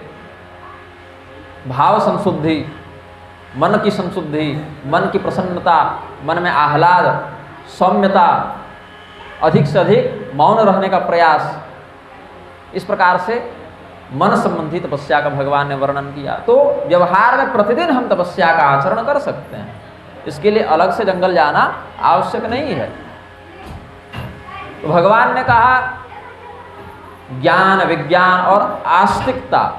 कई बार जीवन में ऐसी परिस्थिति आएगी जब भरोसा उठने लगेगा भगवान से कि भगवान है भी कि नहीं है, तो ध्यान क्यों नहीं देते। लेकिन भगवान पहले ही कह चुके हैं, देखो हमारा पक्ष स्पष्ट है भैया, हम किसी पार्टी के नहीं हैं। समूहं सर्वभूतेषु न मे द्वेष्योऽस्ति न प्रिय, न मेरा कोई प्रिय है और न मेरा कोई अप्रिय है। अपनी ओर से मेरा कोई प्रिय और अप्रिय नहीं है। हाँ, अगर कोई व्यक्ति मुझे अपना प्रिय मान ले तो मैं उसके लिए उसका प्रिय हो जाता हूँ, लेकिन किसी व्यक्ति को पहले सामने आकर यह कहना पड़ेगा कि भगवान आप हमारे हैं या हम आपके हैं। एक संबंध पहले साधक को ही अपनी ओर से जोड़ना पड़ेगा। भगवान स्वयं से अपनी ओर से किसी से कोई संबंध न मित्र का न शत्रु का स्थापित नहीं करते। तो आस्तिक्य भाव, सुदामा जी अब थे तो परम वीतराग आप्तकाम, जो विशाल तृष्णा वाला है दरिद्री वही है, शंकराचार्य जी ने कहा। और सुदामा जी की तृष्णा तो कब की समाप्त हो चुकी थी, तो तत्वतः तो दरिद्री नहीं कह सकते, लेकिन व्यवहार जगत में तो उनको निर्धन ही बताया गया शास्त्र में। भिक्षाटन के कारण भी उनको ढंग से गृहस्थ धर्म का पालन पोषण करने भर धन नहीं मिलता था, तब तो उनकी पत्नी ने भगवान के पास भेजा, और बार बार कहने पर वे गए हैं, एक ही बार कहने पर नहीं गए। लेकिन तत्वतः वे परम धनवान थे क्योंकि उनके पास ब्रह्म संपत्ति थी। लेकिन व्यवहार में सुदामा जी निर्धन ही प्रतीत हुए, लेकिन आस्तिक्य भाव, उनकी आस्तिकता विखंडित नहीं हुई। कुंती, द्रौपदी, युधिष्ठिर, अर्जुन इत्यादि अपने जीवन में जितने कष्ट भोग चुके उतना हम लोग कल्पना भी नहीं कर सकते। थोड़ा सा शरीर का तापमान बढ़ जाए और गले में खराश हो जाए तो हम भगवान के अस्तित्व पर ही प्रश्न उठाने लग जाते हैं। देखो नहीं, इतना पूजा पाठ करते हैं फिर भी बीमार पड़े रहते हैं। लेकिन जिनके ऊपर वास्तव में विपत्ति आई, उन्होंने कभी भगवान पर प्रश्न चिन्ह नहीं उठाया। और शास्त्र प्रमाण है, कौन्तेय प्रतिजाने ही न मे भक्तः प्रणश्यति। और भगवान इस नियम का 2 प्रतिज्ञाएं हैं ना, समर क्षेत्र में और सागर तट पर भगवान की प्रतिज्ञाएं हैं। समर क्षेत्र कुरुक्षेत्र में कहा भगवान ने, सर्वधर्मान परित्यज्य मामेकं शरणं व्रज अहं त्वा सर्व पापेभ्यो मोक्षयिष्यामि मा शुच। और सागर तट पर प्रतिज्ञा की है, सकृदेव प्रपन्नाय तवास्मिति याचते अभयं सर्वभूतेभ्यो ददामि तद्व्रतं मम। तो भगवान तो अपनी ओर से 2 गारंटी देकर बैठे हुए हैं कि अगर तुम हमें अपना मानोगे तो हमारी ओर से ये गारंटी तुम्हारे लिए है, लेकिन अगर तुम ही प्रयास नहीं करोगे अपनी ओर से, उस स्थिति में हम अपने से शत्रुता या मित्रता का व्यवहार तुम्हारे प्रति नहीं कर सकते। तो ब्राह्मण के लिए सर्वप्रथम श्रम, बाहरी इंद्रियों की शुद्धि, बाहरी इंद्रियों पर संयम, फिर आंतरिक संयम, उसके बाद सहिष्णुता कि चलो जब तक सब बढ़िया है तब तक तो बहुत अच्छे संत बने हुए हैं, लेकिन विपरीत परिस्थिति आ गई तो दुर्वासा बन गए। दुर्वासा जी ने भी जो क्रोध किया है उससे किसी का अहित नहीं हुआ, जितनों को शाप दिया है सबको सीधे भगवान से मिला है, इस अवतार के समय तुम्हारा उद्धार होगा, इस अवतार के समय तुम्हारा उद्धार होगा। तो ऋषि महर्षियों ने भी कहीं क्रोध का आश्रय लिया है, तो क्रोधोपि देवस्य वरेण तुल्यः, देवता का, गुरु का, संत का क्रोध भी अंततः परिणाम में अनुग्रह के ही रूप में प्राप्त होता है। जैसे डॉक्टर जब ऑपरेशन करता है तो चिकित्सा के समय रोगी को कष्ट होता है, किंतु परिणाम उसका सुखद होता है।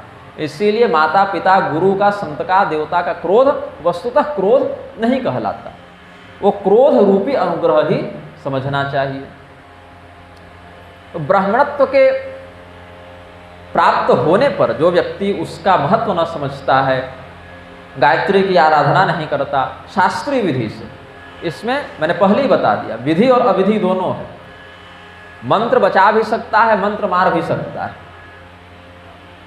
तो जो शास्त्रीय अधिकारगत विधि गायत्री की निश्चित है, उस संविधान की मर्यादा में रहते हुए जो विप्र द्विजाति गायत्री का अनुसरण करता है वो ब्रह्मपद को प्राप्त होता है, उसका पुनर्जन्म नहीं होता। और जो ऐसा नहीं करता है मृतस्वाचाभिजायते, वो मरने के बाद कुत्ते की योनि में जाता है। तो भाई बहुत से ऐसे ब्राह्मण आपको दिख रहे होंगे जो 4 पैरों पर घूम रहे हैं, क्योंकि पिछले जन्म में उन्होंने गायत्री का आश्रय ग्रहण नहीं किया, तो अभी 10-15 वर्षों के लिए 4 पैर भगवान दे दिए।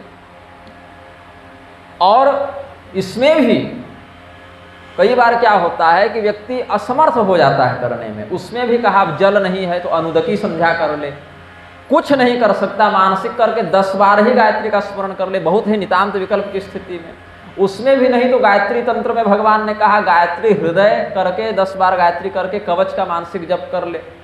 लेकिन सर्वथा छोड़ देना उचित नहीं है, दोष कारक है। और अगर लंबा छोड़ दिया 7 दिन, 10 दिन, 20 दिन छोड़ दिया तो पुनः संस्कार अमरहति, उसका जनेऊ ही लाइसेंस उसका निरस्त हो गया, उसको पुनः संस्कार कराने की आवश्यकता होती है। यद्यपि उसमें मेखला दंडादि की अनिवार्यता नहीं है, लेकिन अयाज याजन से, अभक्ष भक्षण से, अगम्यागमन से या काल विरहित संध्या करने से, अकाले या कृता संध्या, संध्या बंध्या वधूरी, ये सब लिखे हुए हैं श्लोक। उस स्थिति में जैसे वंध्या वधू संतान को जन्म नहीं दे सकती, वैसे जिस समय संध्या का जिस काल में नियम है उसके विपरीत काल में करने से वह भी निष्फल हो जाती है। तो जितने भी संप्रदाय हैं गायत्री मूलक हैं और गायत्री मूल भी हैं, मतलब गायत्री से निकले हैं और अंततो गत्वा गायत्री में परिपूर्ण भी हो जाते हैं। और अगर कोई ऐसा संप्रदाय या मंत्र है जो गायत्री का निषेध करे तो सिद्धि के लोभ से उसका आश्रय ग्रहण नहीं करना चाहिए, विशेष करके द्विजाति को तो नहीं ही करना चाहिए। और यदि वो करता है गायत्री को छोड़कर, गायत्री के साथ साथ आपको जितने देवताओं की आराधना करनी है दिक्कत नहीं, लेकिन गायत्री का परित्याग करके अवहेलना करके अन्य देवताओं का आश्रय लेंगे तो वही गायत्री सुबह ब्रह्मदेव के रूप में आती हैं, मध्याह्न में विष्णु के रूप में आती हैं, सायंकाल में शिव जी के रूप में आती हैं। भृंगी तंत्र में तो कहा कि जो शिव हैं वही गायत्री हैं, और मध्याह्न में वैष्णवी रूप में, सायंकाल में रौद्री रूप में, प्रातःकाल ब्रह्माणी के रूप में उनका ध्यान करते ही हैं। तो उनको छोड़कर अगर जाएंगे तो उसी जिस भी देवता के पास जाएंगे, प्रत्येक देवता का एक अलग गायत्री मंत्र भी होता है, नाम लगाकर विद्महे धीमहि प्रचोदयात्, इन पदों से युक्त करके प्रत्येक देवता का निश्चित गायत्री भी शास्त्र में वर्णित है। तो गायत्री का परित्याग करके हम किसी भी शास्त्रोक्त देवता, अब साईं बाबा को नहीं पकड़ लेना है, शास्त्रीय देवता जो हैं उनकी उपासना अगर करते हैं तो गायत्री से विरहित होने पर वे निर्वीर्य हो जाते हैं, अपने साधक को पूर्ण शास्त्रोक्त कल्याणकारी फल प्रदान नहीं करते। और गायत्री से युक्त होकर अगर करें तो अल्प परिश्रम से ही वो देवता शक्तिशाली होकर अपने साधक के लिए वरद हो जाता है। अब शाकद्वीपियों में एक विशिष्ट परंपरा है अभ्यंग की, जिस पर अभी आदरणीय गुरु जी कह रहे थे। हमारा जब यज्ञोपवीत हो रहा था तो हमने अभ्यंग की बात अपने घर में कही थी, तो कुल वृद्धों ने कहा कि इस विषय में हमें बोध नहीं है। तो फिर हमने जिस विधि का हमें ज्ञान था उस विधि से अपना अभ्यंग अपने भाई का भी करवाया और भाई का कल पुनः हम उद्बोधित कराएंगे अभ्यंग। तो शाकत द्वीपियों में जो यज्ञोपवीत होता है, शास्त्रीय नियम तो ये है कि जनेऊ कंधे पर और कमर में अभ्यंग ये 2 होना ही चाहिए, और जब भी बदलेंगे तो दोनों बदलने का विधान है। वासुकी नाग की केचुल से अभ्यंग का पहले उद्भव हुआ था और सूर्य देव बहुत प्रकाशित हैं और सांप की केचुल चमकती है, तो हर एक महीने में सूर्य देव के रथ को कुछ विशेष नाग खींचते हैं। तो उन्होंने जब केचुली देखी तो अपने प्रकाश से ही उसको चमकता हुआ देखकर सोचा कि ये बड़ा सुंदर आभूषण हमें लगेगा, तो भगवान सूर्य ने धारण कर लिया और अपने वंशजों को भी ऐसा आदेश दिया। अब हम शाकत द्वीपीय सूर्यवंशी होने से उसमें अधिकृत हैं और करना भी चाहिए, तो हम अभ्यंग धारण करने लगे। हमारा यज्ञोपवीत हुआ था 2012 में, 21 मई 2012 को, 21 जून 2012 को रथ द्वितीया के दिन, और भविष्य पुराण हमने पढ़ा 2017 में जब प्रयाग गए थे माघ नहाने उस समय। लेकिन भविष्य पुराण में जो विधि थी उसका पता नहीं, इष्ट कृपा से हमें बोध पहले ही हो गया था। फिर जब हम छत्तीसगढ़ गए तो छत्तीसगढ़ में वहाँ के शाकत द्वीपियों ने मुझसे पूछा अभ्यंग के बारे में, कौशलेंद्र कृष्ण जी ने पूछा, तो हमने कहा कि बहुत विस्तार से तो हमें भी पता नहीं है अभी, लेकिन जो मुख्य मुख्य बात है वो हम आपको बता सकते हैं। तो हमने अपना अभ्यंग दिखाया, मुख्य मुख्य मंत्र और विधि उन्हें संकेतित कर दी।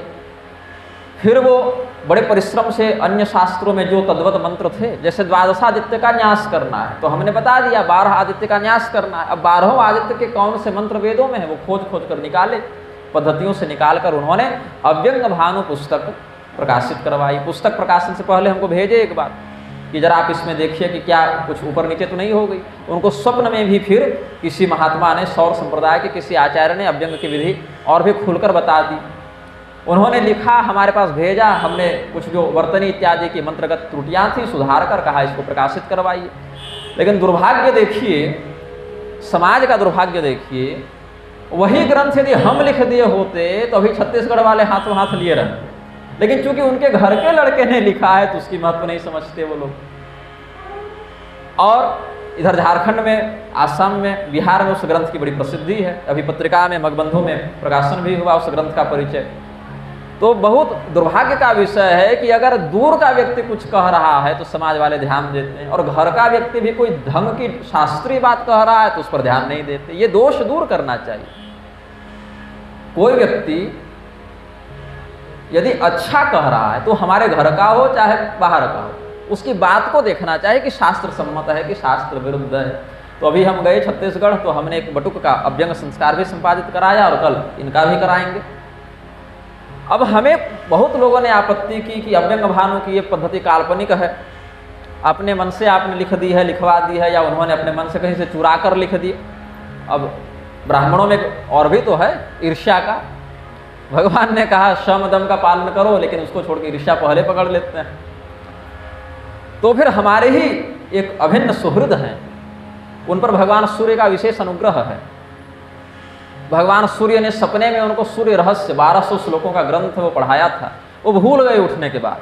तो हमें कहा कि आप सूर्य रहस्य खोज कर निकालिए। तो हम चले गए देव, औरंगाबाद में देव मंदिर, वहाँ हमने सूर्य देव की आराधना की और 1200 श्लोकों में से 300 श्लोक हमें प्राप्त हुए। तो हमने लिखा, फिर बाकी ग्रंथ को प्राप्त करने के लिए जाऊँगा, मंत्र जपूंगा, फिर वो देंगे तो लिखूंगा। तो शास्त्र के प्रति आप निष्ठा रखेंगे तो अधिकारी के समक्ष शास्त्र अपना रहस्य स्वयं प्रकट कर देते हैं। तो भगवान सूर्य ने स्वप्न में आकर उपदेश किया कि अभ्यंग भानु की जो ये विधि प्रकाशित हुई वो अर्कामनाय तंत्र के 19वें पटल से ली गई है, और अर्कामनाय तंत्र अभी संसार में विद्यमान नहीं है। तो पद्धति तुम्हारी सही है लेकिन लघु है, इसका और भी विस्तृत प्रारूप अन्य युगों में प्राप्त होता था, लेकिन अभी परंपरा के संरक्षण के लिए तुम इसका प्रयोग करो। तो जब ईश्वर ने स्वयं कह दिया तो हमें मनुष्य के प्रमाणीकरण की क्या आवश्यकता है। मनुष्य का शरीर, मनुष्य का चित्त तो चंचल है। चलत चित्तम चलत वित्तम चलत जीवनमेव च। चित्त, वित्त और जीवन तो चंचल होता ही है। तो जब देवता के अनुग्रह से वो पद्धति प्राप्त हो गई, देवता के आदेशों से हमें कहा गया कि अर्कामनाय तंत्र के 19वें पटल में इसका वर्णन है। अब भले वो ग्रंथ धरती पर अभी उस रूप में विद्यमान न हो, लेकिन ये विधि तुम्हारी समुचित है, तुम इसका पालन करो। तो हमने उसका अनुसरण किया। तो जो परंपराएं लुप्त हो जाती हैं, जो मंत्र लुप्त हो जाते हैं, जो ग्रंथ लुप्त हो जाते हैं, वे भी उचित अधिकारी के समक्ष स्वयं को प्रकट कर देते हैं। जैसे सकाले नेह महता योगो नष्टः परंतप, श्रीमद् भगवत गीता का ज्ञान जो भगवान ने सूर्य को दिया, सूर्य ने मनु को दिया, मनु ने इक्ष्वाकु को दिया, फिर लुप्त हो गया था। अर्जुन जैसे अधिकारी को पाकर वो ज्ञान फिर प्रकाशित हो गया। वैसे ही जो संप्रदाय, जो मंत्र, जो पद्धतियां लुप्त हो गई थी, अधिकारी को प्राप्त करके वो अपने रहस्य को स्वयं प्रकाशित कर देते। भगवान महेश्वर का रौद्र व्याकरण लुप्त हो गया था। 9 प्रकार के व्याकरण शास्त्रों में बताए गए हैं। ब्राह्म व्याकरण, ऐन्द्र व्याकरण, सावित्र व्याकरण, वैष्णव व्याकरण, वायव्य व्याकरण, याम्य व्याकरण, वारुण व्याकरण और एक ऐसे करके है चांद्र भी है। ब्राह्म है, रौद्र है, वैष्णव है, सावित्र है, एक पैशाच व्याकरण को मिला के उसमें 9 करते हैं। एक मत ये भी है, पौराणिक मत है ये। स्वयं नव व्याकरणार्थवेत्ता हनुमान जी के लिए आए हैं। 9 प्रकार के। ऐन्द्र व्याकरण की परंपरा में हनुमान जी आए हैं। रौद्र व्याकरण माहेश्वर की परंपरा में भगवान पाणिनि आए हैं। तो जो परंपराएं लुप्त हो जाती हैं, अधिकारी को प्राप्त करके स्वयं को प्रकाशित कर देती, और जो परंपराएं पहले से हैं, यदि अपने योग्य अधिकारी को नहीं देखती हैं तो स्वयं को छिपा भी लेती हैं। तो यज्ञोपवीत और अव्यंग दोनों शाकद्वीपियों के लिए महत्वपूर्ण अंग हैं और वैकल्पिक नहीं। ये नहीं कि आपके लिए वैकल्पिक है कि करें या ना करें, छोड़ो, जनेऊ कराते हैं कि रहने देते हैं। आजकल कौन इतना ध्यान देता है, या करा भी लिया तो छोड़ दिया रहे, उतना नहीं हो पाता। तो अगर जनेऊ छोड़ना है तो पूरा शरीर ही छोड़ दीजिए और शूद्र वर्ण में जन्म ले लीजिए, वहाँ इसकी कोई आवश्यकता ही नहीं, बल्कि निषेध है। तो जिस पद पर बैठे हैं, पेमेंट उठाने के समय उठा लेंगे और कर्तव्य पालन के समय नहीं करेंगे, तो ये नहीं चलेगा। यदि आपको काम छोड़ना है तो गद्दी भी छोड़नी पड़ेगी। और चूंकि जन्मना ब्राह्मणों श्रेयान सर्वेशम प्राणिनाम यह, तो शरीरों छोड़ दीजिए। यज्ञोपवीत होने का अर्थ है कि आत्मा शरीर से पहले निकले, जनेऊ बाद में निकले, ये कहने का अर्थ है। मतलब भाव है कि शरीर जब तक जीवित है, आप अपने प्रमाद से, अज्ञान से यज्ञोपवीत को नहीं निकाल सकते। बदलने के समय भी नूतन यज्ञोपवीत धारण करने के अनंतर ही प्राचीन के विसर्जन का नियम है। यदि अशुद्ध हो गया है जनेऊ, उस स्थिति में गायत्री के द्वारा नूतन यज्ञोपवीत की समुपलब्धता पर्यंत उसका शोधन किया जाता है। गायत्री हृदय है, अथर्व शीर्षादि हैं इत्यादि के माध्यम से उसको वैकल्पिक रूप से शुद्ध किया जाता है। लेकिन ऐसे खोलकर नहीं टांग सकते। अगर कभी हो जाए कि कपड़ा खोलते समय जनेऊ उतरकर गिर गया, पता ही नहीं चला, तो जिस क्षण आपको बोध हो गया करे जनेऊ कहीं गिर गया लगता है, गंजी खोलने में, कुर्ता खोलने में, तो आपको जिस क्षण जनेऊ की अनुपलब्धता का बोध हुआ, शास्त्र ने कहा है कि उस समय से मौन धारण कर ले। अब यदि मौन धारण नहीं कर पा रहे तो कम से कम अन्न जल छोड़ दे और तुरंत नूतन यज्ञोपवीत को प्राप्त करके स्नान इत्यादि करके विधिपूर्वक यज्ञोपवीत बदल ले, प्रायश्चित पूर्वक गायत्री जप कर ले। लेकिन अब दुर्भाग्य हो गया है कि जो ब्राह्मण समाज के मार्गदर्शक थे, स्वयं का भी मार्गदर्शन या अपने संतानों का भी मार्गदर्शन समुचित प्रकार से नहीं कर पा रहे। दादाजी गायत्री संध्या करते थे, पिताजी ने गायत्री संध्या छोड़ दी, लेकिन धोती कुर्ता पहनते रहे। अब पिताजी जो है सो धोती कुर्ता पहनते रहे, गायत्री छोड़ दी, तो बेटा फुल पैंट शर्ट पर आ गया। लेकिन शिखा और यज्ञोपवीत कम से कम धारण करते रहे, शिखा यज्ञोपवीत किए। अब उनका बेटा क्या हुआ, शिखा यज्ञोपवीत भी छोड़ दिया, और उसका बेटा क्या करेगा, in the name of holy father son and spirit करते चलेगा, धर्म परिवर्तन करके। तो कहाँ की परंपरा 4 पीढ़ी जाते जाते, अब मैं तो आप लोगों की तुलना में अवस्था में बहुत कम हूँ, 26 वर्ष 2 महीने और 8-10 दिन हमारे हुए हैं अभी इस शरीर में रहते हुए। लेकिन एक पीढ़ी अपने से ऊपर धर्म की स्थिति देख लीजिए और एक पीढ़ी नीचे धर्म की स्थिति देख लीजिए। 2 पीढ़ी में पहनावा, खान पान, बोली व्यवहार, पारिवारिक स्थिति में कितना व्यतिक्रम आ गया है। तो इस स्थिति में स्त्रियों में भी और पुरुषों में भी, दोनों में मुक्त कच्छ रहना, लांग नहीं लगाना, ये सब। अब हमको कहिएगा तो हमारे अंदर में लांग रहती है, उसके लिए भी बहुत कुछ है शास्त्रीय नियम। मैक्सी को तो राष्ट्रीय वस्त्र घोषित कर देना चाहिए। स्त्रियों को साड़ी पहनने में क्या परहेज हो गया है। और कई महिलाएं पूजा भी करने लगी हैं जो उनके ये धर्म की हानि करता है। खुले बाल में पूजा करना, एक वस्त्र धारण करके पूजा करना, ये सब देवता के कोप के बनते हैं। ब्राह्मणों में तंबाकू बगल में दबा के वेद मंत्र का पाठ करना, ये सब जो हैं बहुत ही लघुशंका इत्यादि करके विधिपूर्वक शुद्धि नहीं करना, ये सब बहुत ही दोषकारक होते जा रहे हैं, जिससे नित्य अशुद्धि की अवस्था व्याप्त हो जाती है और अशुद्ध चित्त में दिव्य संस्कारों का आधान होना संभव नहीं। इसीलिए कहा कि 5-6 वर्ष की अवस्था होते होते तक ब्राह्मण का यज्ञोपवीत प्रारंभ कर दो और 16 वर्ष जाते जाते तक कर ही दो। यदि न कर पाया तो अब क्या बुढ़ापे में संस्कार डालोगे? तो उस स्थिति में दीर्घ काल की आयु होने पर यदि यज्ञोपवीत किया जाए तो वो संस्कार पुष्ट नहीं हो पाता, क्योंकि पुष्ट होने की अवस्था तो व्यतीत हो गई। क्षत्रियों के लिए 20 वर्ष, वैश्यों के लिए कहीं 22 कहीं 24, ऐसा कुछ है भेद, लेकिन ब्राह्मण के लिए 16 वर्ष पतित सावित्री की अवधि कह दिया कि उसके बाद पतित सावित्री हो जाता है। यदि उसके बाद 1-2 साल व्यतिक्रम हो गया तो व्रात्य प्रायश्चित करके करे तो फिर दोष उसको नहीं लगता। ये दोनों बातें शास्त्र ने कही। तो समुचित रूप से ब्राह्मणों को पहले स्वधर्मनिष्ठ स्वकर्मनिष्ठ होना पड़ेगा।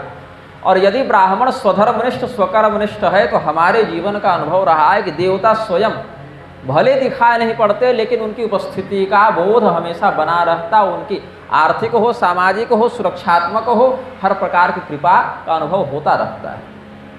प्रश्न किया देवता हैं तो दिखते क्यों नहीं? विष्णु धर्मोत्तर पुराण में तो कहा देवता दिखते हैं, तुम्हारे अंदर क्षमता नहीं कि देख सको।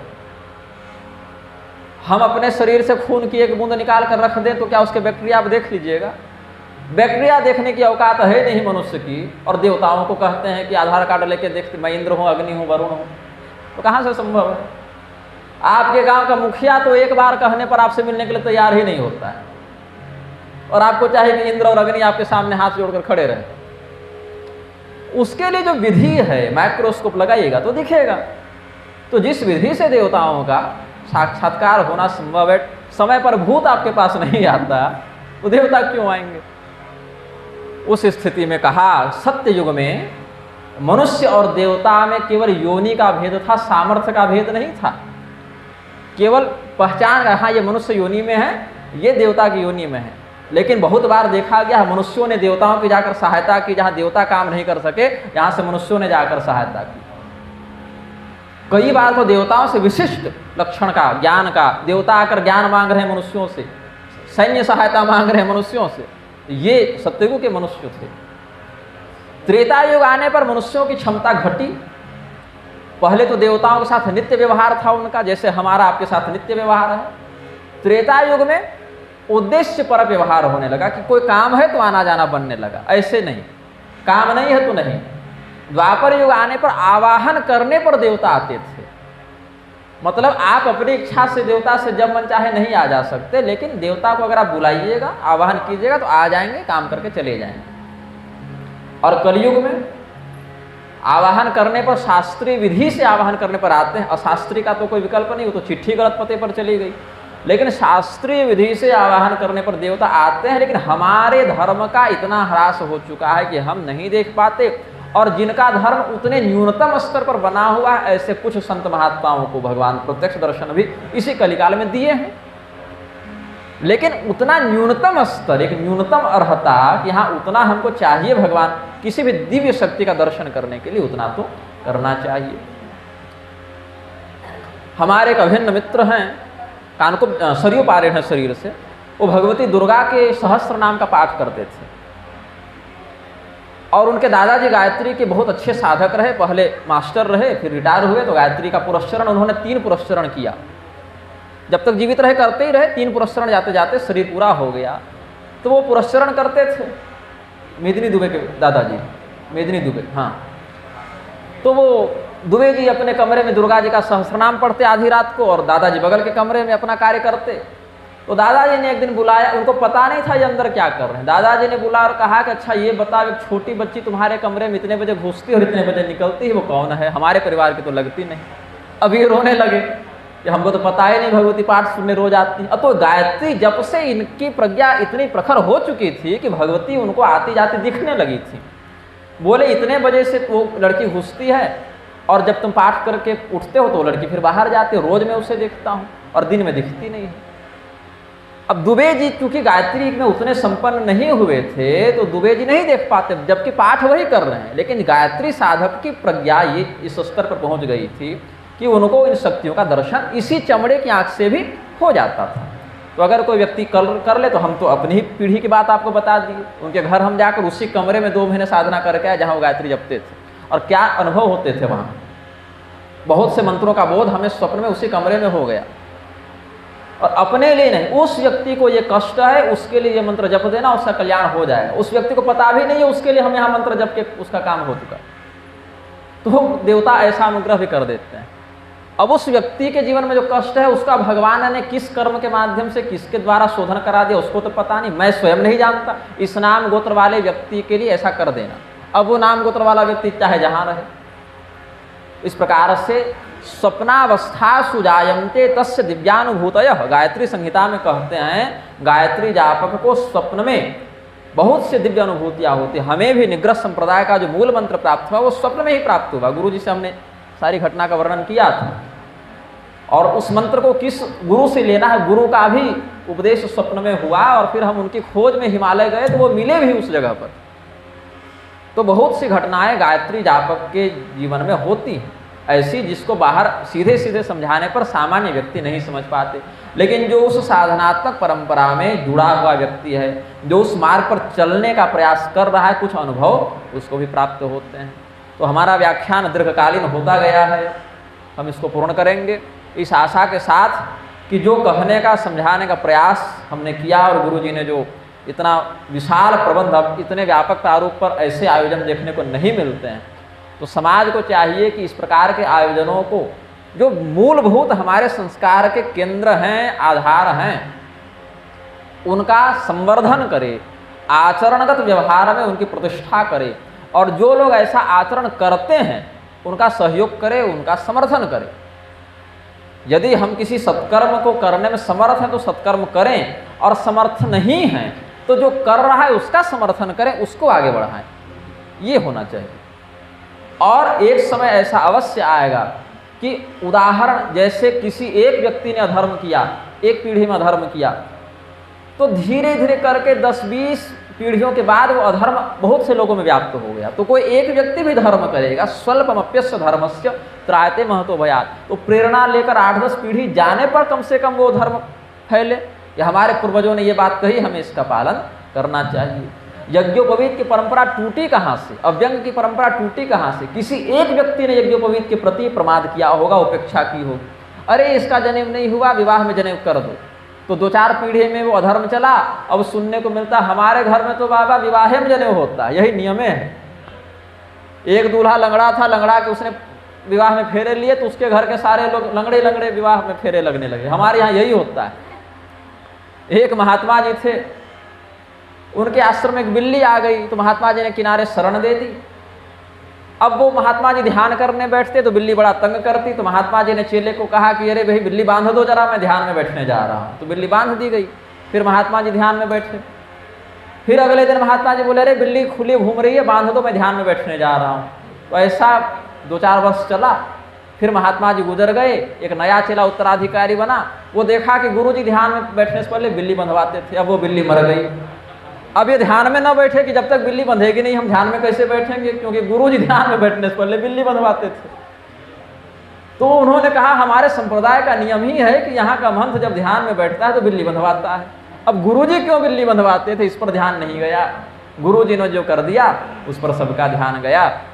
भेड़ चाल से नहीं चलना है, क्या कर्तव्य है क्या अकर्तव्य है, इसका निर्णय धर्मशास्त्र से होता है। और धर्मशास्त्रीय संविधान का अतिक्रमण करके कोई भी क्रिया फलीभूत नहीं हो सकती, किसी भी क्रिया को हम श्रेष्ठ नहीं समझ सकते। प्रेम से बोलिए आनंद कंद भगवान की। थोड़ा भगवान नाम संकीर्तन करा दें।